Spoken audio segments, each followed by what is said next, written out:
So please introduce yourself and what you do related to short-term rentals. Yes, ma'am. My name is Shelby Collier, and I'm the Associate Planner for the City of Fredericksburg. I assist in STR permit review and issuance of the permits, as well as other development-related items like site plan review, plats, and annexations. And what is an STR or short-term rental considered in Fredericksburg? An STR stands for a short-term rental, and a short-term rental is defined as a structure used for guest accommodations rented for 30 or fewer consecutive days. And who can offer short-term rentals? Any property owner or management company may offer a property for rent as long as the property has the proper zoning and the owner obtains the proper permit. And what are the basic types of short-term rentals? So this part is new. Currently there are 5 STR permit types. There is a STR accessory, which is a guest house on a property with a main house that has a primary resident operating as the local contact. Then we have an STR B&B, which are individual rooms for rent up to a maximum of 8 within a residence with a primary tenant operating as a local contact. And then we have the most common, which is what I think everybody thinks of when they think of a short-term rental, which is a STR unoccupied. And that is a whole unit rented as a short-term rental that does not have a tenant residing on site. And then we have the other 2 types, which is a STR condominium, which is just a short-term rental unit located in a condominium regime. And then we have an STR facility, which is a property with multiple units on site. And what are the things people should consider before offering a short-term rental? The most important would be the zoning of the property.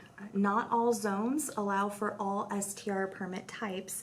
For example, a property located in an R1 zone does not allow for an STR unoccupied, but it does allow for an STR accessory or an STR B&B unit if they meet the requirements.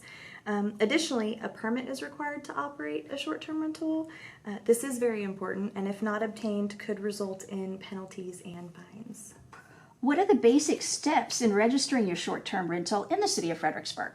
You can visit the City of Fredericksburg website and register through the online portal. This process takes approximately 10 minutes and requires a floor plan and a site plan, as well as the applicable fee of $150 plus an additional $100 per bedroom. And you would get the 1 bedroom for $150, and then every bedroom over a 1-bedroom unit would require an additional $100. So a 2-bedroom unit is $250, 3-bedroom units $350, and so on. And have there been recent updates or changes to the STR process or guidelines, and what are some of the highlights from that? Oh yes, ma'am. A new ordinance was adopted April 1st of 2022 and resulted in several changes, not just short-term rental specific, kind of across all platforms. The 2 largest changes would be the creation of the 5 new STR types and no longer allowing a STR unoccupied by right in an R1 zoning district. We talked a little bit about it before. What are the consequences for not filing for a short-term rental approval or getting a permit? Well, it would depend on the situation, but typically the consequences for not obtaining an STR permit would be an issuance of a notice of violation. And if you are in a zone that allows for a short-term rental type, then you could be prohibited from receiving a short-term rental permit for a minimum of 1 year. We talked a little bit about it before, but where can property owners again find the forms and guidelines? The City of Fredericksburg staff has put together many helpful forms and tips and FAQs on the City of Fredericksburg's short-term rental website. In addition, you can always visit with staff, either myself or Miss Jan Musgrove. She's our STR specialist, and we can always point you in the right direction. But all of those forms are available on the short-term rental website. If someone has a problem as a customer using an STR, as a neighbor of an STR, or someone who owns an STR, what should they do? Who should they go to for help? I think it would depend on the issue and the person. So for example, if a neighbor is having an issue with a short-term rental, such as noise or nuisance, they should contact dispatch or the non-emergent police department number. And then if you're a neighbor that notices a code violation, let's say water, trash, things like that, you're welcome to contact our code enforcement officer. But if you're a guest staying in the short-term rental, I would encourage you to contact the management company that manages that specific short-term rental. And then, of course, if you're the person owning the short-term rental, they have you and they have Jan. Yes, ma'am. That is correct. And what haven't I asked that people should know about short-term rentals, that people should know about as short-term rentals? Well, City Council met on March 28th, I believe, and have decided to open the short-term rental ordinance and look at potentially making amendments to that ordinance. So I would encourage anybody that owns, operates, is interested in owning or operating a short-term rental to just be aware of that. Maybe follow the City of Fredericksburg, our City Council agendas, our planning and zoning agendas. All of that is on our website, and of course you can always reach out to city staff and follow publications like yours and the newspaper. We should clarify that property owners in other localities should check with their own local governments about specific guidelines in their areas, correct? Oh yes ma'am, absolutely.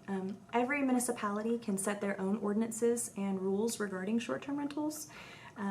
And that's pretty consistent. So check with local municipalities. The one thing that doesn't change is the requirement to remit hotel occupancy taxes. That is a state requirement, and you have to pay a percentage of taxes to the state as well as your local municipality. So if you're renting in the City of Fredericksburg, you would remit those taxes to the City of Fredericksburg, and if you're also located in the ETJ, which is our extraterritorial jurisdiction, which is our 1 mile boundary that extends outside the city limits. Thank you so much for being here, Shelby, and helping us out with this. This was very cool and really helpful information. And we'll keep in contact with you to update as things go on. Thank you so much for your time. It was a pleasure to meet you. Pleasure to meet you as well. Have a great day. Thank you. The next intergenerational game day is March 27th at 3:30 at Llano County Library. Talk About the Hill Country wants to remind listeners that libraries are a great resource.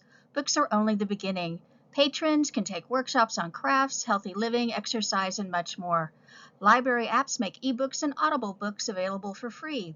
We have many great libraries here in the KNAf listening area in Fredericksburg, Johnson City, Bernie, Llano, Marble Falls, Brady, Harper, and Mason, to name just a few. Make a visit to the library one of your fun field trips this week. Talk About the Hill Country is a service of KNAf and HC Broadcasting. If your business or organization has an event or a new service coming up in the days, weeks, or months ahead, contact us to be put on the calendar. Talk About the Hill Country comes on every Monday through Friday at 10 a.m. on KNAf AM 910. Call KNAf at 830-997-2197, fax 830-997-2198, or email knafnews@gmail.com.